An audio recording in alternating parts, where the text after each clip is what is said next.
আপনাদের স্বাগতম। আজ আমরা জানব কেন বাংলাদেশে এখনো হাইপারসনিক হেলমেট তৈরি হচ্ছে না, অথচ বিশ্বের অনেক দেশ এই প্রযুক্তিতে ছুটছে। প্রথমে আসা যাক বেসিক থেকে।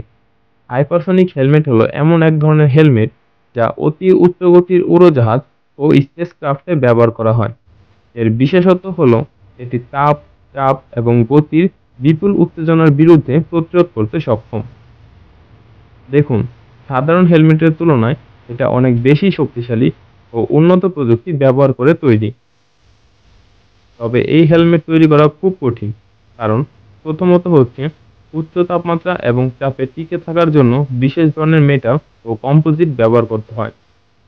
দ্বিতীয়ত, অত্যাধুনিক সেন্সর ও কমিউনিকেশন ডিভাইস থাকতে হয় যাতে পাইলটের জীবন রক্ষা পায়। আরেকটা বড় কারণ হলো এই প্রযুক্তি বানানোর জন্য প্রয়োজন প্রচুর গবেষণা ও অর্থায়ন। বাংলাদেশ এখনো এই প্রযুক্তিতে সম্পূর্ণ স্বনির্ভর নয়, তার পেছনে কয়েকটি কারণ রয়েছে। প্রযুক্তিগত অভাব, উচ্চমানের মেটাল, সেন্সর এবং রিসার্চ ফ্যাসিলিটি এখনো বাংলাদেশের সীমিত। অর্থনৈতিক সীমাবদ্ধতা, এত উন্নয়ন প্রযুক্তি তৈরি করতে বড় বিনিয়োগের দরকার। অভিজ্ঞতা ও দক্ষতার অভাব, বিশ্বের এই প্রযুক্তি শুধু কয়েকটি উন্নত দেশই নিয়ন্ত্রণ করে।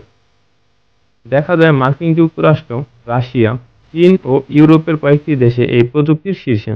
তারা এই ধরনের হেলমেট ও অন্যান্য হাইপারসনিক প্রযুক্তি গবেষণায় কোটি কোটি ডলার বিনিয়োগ করে চলেছে।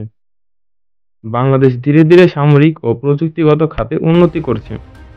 ভবিষ্যতে বিদেশি সহযোগিতা এবং স্থানীয় গবেষণার মাধ্যমে এই ধরনের উন্নত প্রযুক্তি তৈরির সম্ভাবনা রয়েছে।